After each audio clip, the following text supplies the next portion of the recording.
So we are getting ready for our next group races, and that will be Group 10. And as you can see, all quiet for the moment before we get back underway, all the action. And this will be GT4s and GT1s, GT2s, basically kind of ranging from, well, as early as 1969, but up to 2014. So this is a really interesting group, an eclectic group, you may add. And there's the Huffaker name, very famous around here in California. And the number 53 of Ken Epsman, a Pontiac Trans Am. That's a 1984 GT2 car. So we'll have some really good historic GT cars. A little bit more modern in the Ferrari. Like I said, the juxtaposition is great. Look at this, the 22 of Scott Borchetta. Now, that's a Buick Regal in that purple, yellow, and green. And as always, Scott Borchetta is one of the busiest guys in our SVRA and Trans Am paddock, because he also races in TA2 now. That was a more recent endeavor, but he's enjoying it and has already had a podium in TA2. And we'll be seeing Scott throughout the day. He also races a 68 Corvette as well. And there's that very brightly painted Walter Brown Chevrolet Camaro. This pink GT2G from 1987. It's a beautiful Porsche. You won't miss that on a day out, would you? The number 44. And that's Ernie Spade in that 997 Cup car. And of course, if you're wondering, yes, they do try to keep the colors and the stickers and so on and so forth of the day. So period as well. That's Philip Mendelvich in that Nissan GTU there. How about this? The black and gold. Love it. And this is racing for the Breathless Racing, which of course is the Ernie Francis team. And Ernie Francis will be in action later today, but Dave Ricci is racing this particular one. And yeah, we recently had a trip down to Breathless Racing, and it really is a mom and pop affair. And what I mean by that is the whole family, including Ernie, who of course is our 7-time TA champion currently, get involved with preparing these cars. And Breathless has grown in the last year or so. It used to be just an outfit for Ernie, but now they've got about 4 cars. And we look high above the paddock. That's the funnest part of coming to an SVRA event, is to look down the paddock and see the cars up close, talk to the owners, as we look at Richard Goldsmith.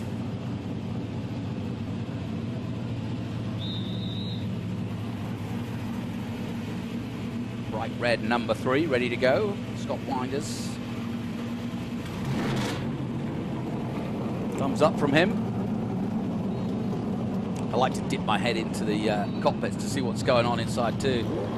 Mike McNamee in the Buick Somerset, a 1985 GT2 car. And this, just a reminder, is our Group 8. Sorry, Group 10, I should say.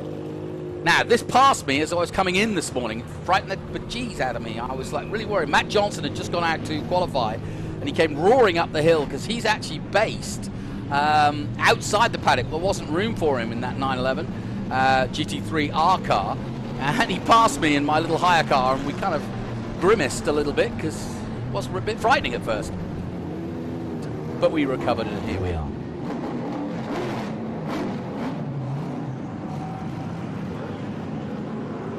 Slight breeze here in Monterey. You saw the fog in the distance, but it is a nice day. And I love the logo. Life is better at the track. Well, there are plenty of tracks around the world, but there are a few better places, a few better tracks than WeatherTech Raceway, I have to say.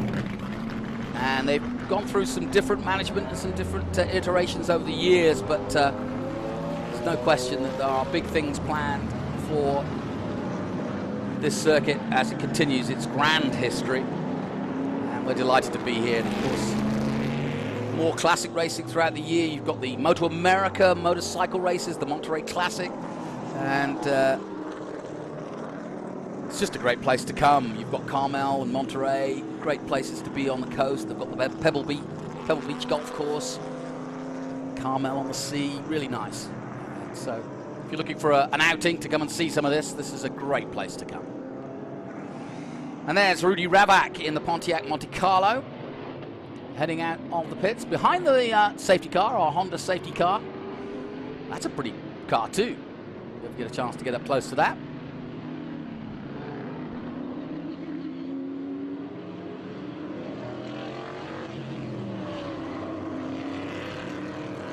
And Tony Perella, the man who runs the SVRA Championship, tries to give each and every group as much time on track as possible, because that's really what it's all about. Historic racing obviously is not as competitive as, let's say, Trans Am, because obviously these are in many cases priceless cars. I was talking to Tommy Dreesy, who's going to be in the historic Trans Am, and he actually owns the car he's racing, and he said, I said, can you get a podium with that? He said, I don't really care. He said, this is my baby, I own it, and I don't want to damage it. He said, but my regular car, I'm ready to push. So you've got to kind of wave up the fact that most of these guys are out really looking to enjoy the track, and they're competing against themselves in many instances, and the track itself, and that's what the weekend of historic racing is all about. And you really do get a wonderful view from the drone. The drone has absolutely ellipsed motorsport in the last few years. It really gives you an insight into what these tracks are like. Onboards were great, and they continue to be so, but to see everything from above and to see effectively the characteristics of each and every circuit from above really does give you an interesting glimpse into motor racing as they start to form up now at the famous turn 11. You can see how tight that is, that turn 11. Easy to get wrong, especially when you're fighting for a win. Easy to go into that gravel trap just above where they are going through now. And they're now coming down the front straight to start our Group 10 race. And this is their feature race 1. They'll have another tomorrow. Steve Goldman dives into the lead in the number 13 Chevrolet Corvette, the all orange, but he's getting pressure now from the Porsche on the outside as they come through 2 and 3. Just holding on to the lead there as he goes through 3. But this is a good start, a good bright start. Oh, and that Porsche, the number 3, almost spun round there as we look from high above as they dive into 4 now towards 5. But he's recovered, as you can see, in 3rd place, but now he's under pressure. So starting to get some good battles throughout.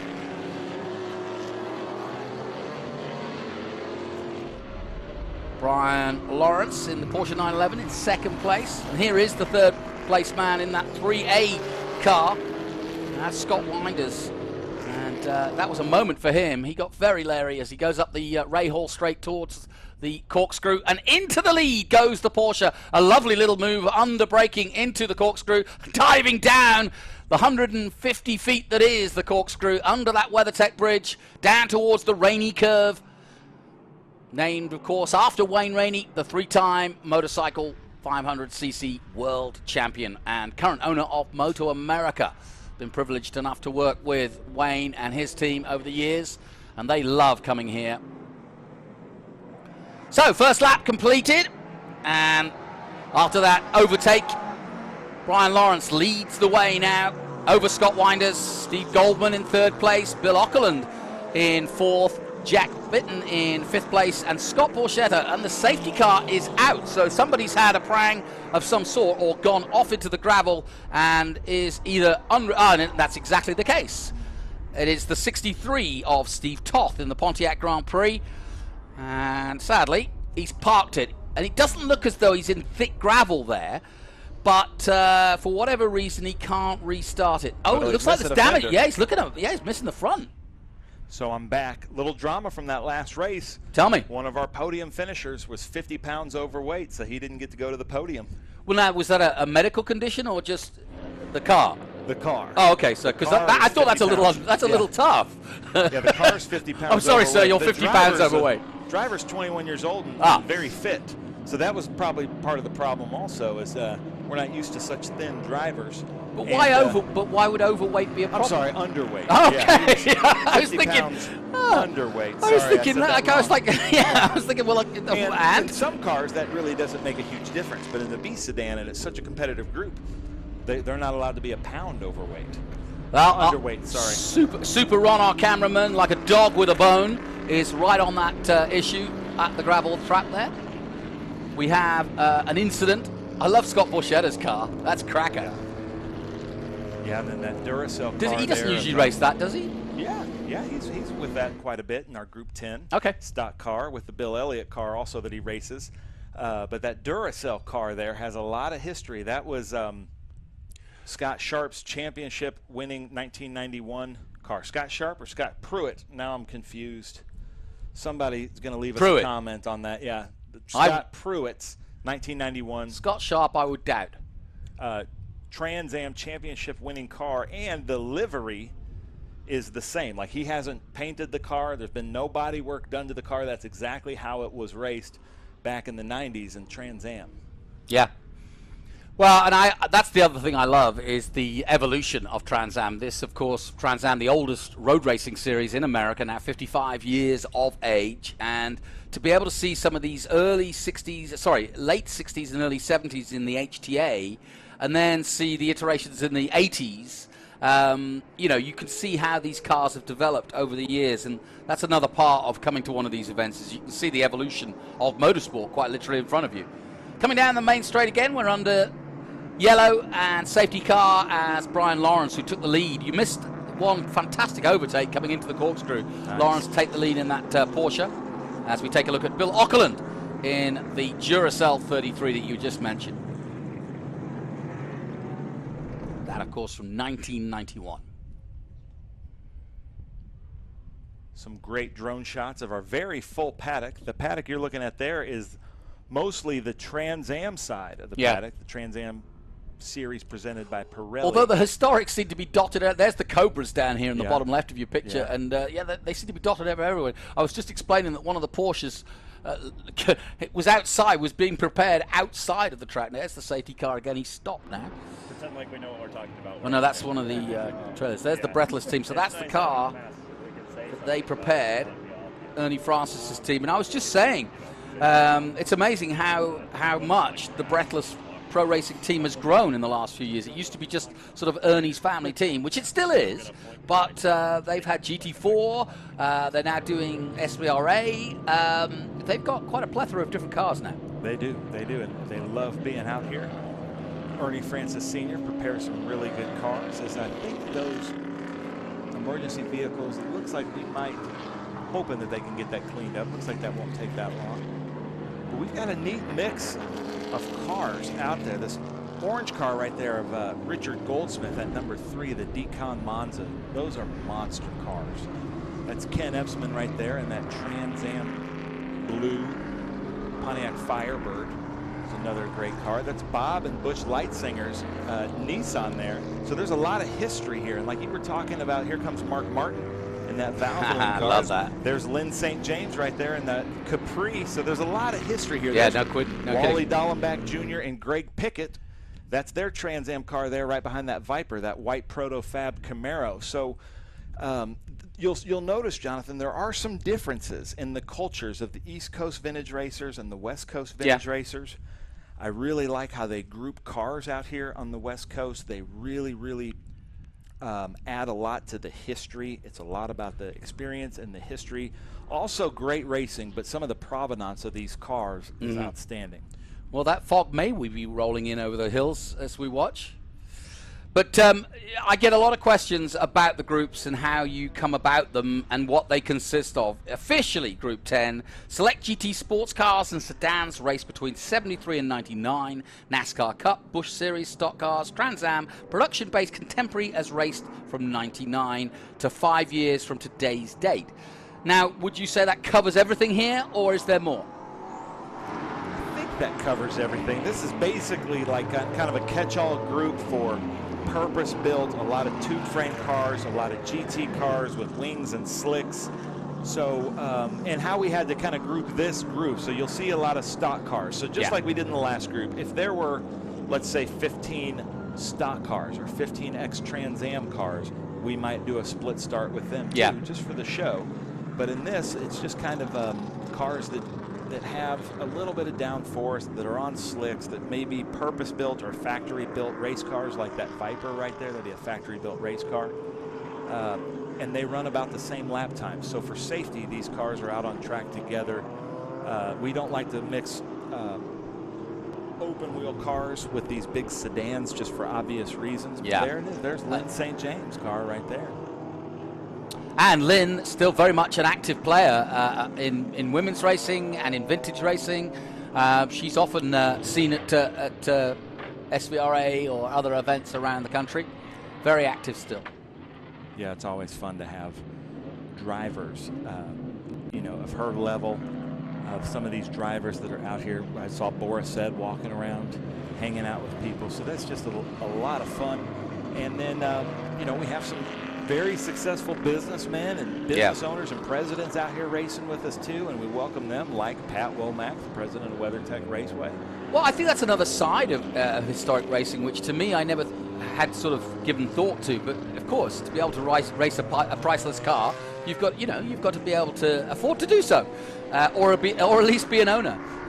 You can also draft in drivers, very good drivers, to race these classic cars because they know they'll look after them. But there's some, like you say, there's some kings of industry out here. You've mentioned a few already, and that's always interesting to see how they go about sort of balancing business with pleasure, so to speak. And it's great. It's great to see, and you can see how much they enjoy it. Oh, yeah. And it's also a chance for them to relax. They're in a corporate situation week in, week out, and this is their fun. This is how they enjoy themselves and they relax. Very open, and yeah. There we are down at the grid. But a lot of my friends ask me why these guys and girls race with us that are big captains of industry. And I think this is appealing because right now, if you played golf or tennis or some other sport, you might have a 1 in 2 chance. But if you're a true entrepreneur, you really have low chances of succeeding. And that's kind of ingrained in the blood of these men and women that race with us, that are these entrepreneurs and starters of business and captains of industry. So now they might be out there with a 1 in 33 chance of winning, and that's a lot like owning a business, you know. So it looks like they're going to do some wall repair. We just got the Tom Jones. Welcome Tom Jones as our starter, waving the checkered flag. Is he playing tonight? Under the bridge, he might be playing. It's not unusual to see Tom Jones playing with us a little bit. That's true, yeah. And so he's waving them in because they have to do some wall repair. So unfortunately, this Group 10 race did not really get off to didn't really get to go the way that we wanted it to, but some beautiful cars. We welcome you guys that are watching. And we've been watching the numbers, Jonathan, and people are watching these broadcasts from all over the world. So if you're watching, leave some comments on our social media channels of where you're watching from and who you're rooting for.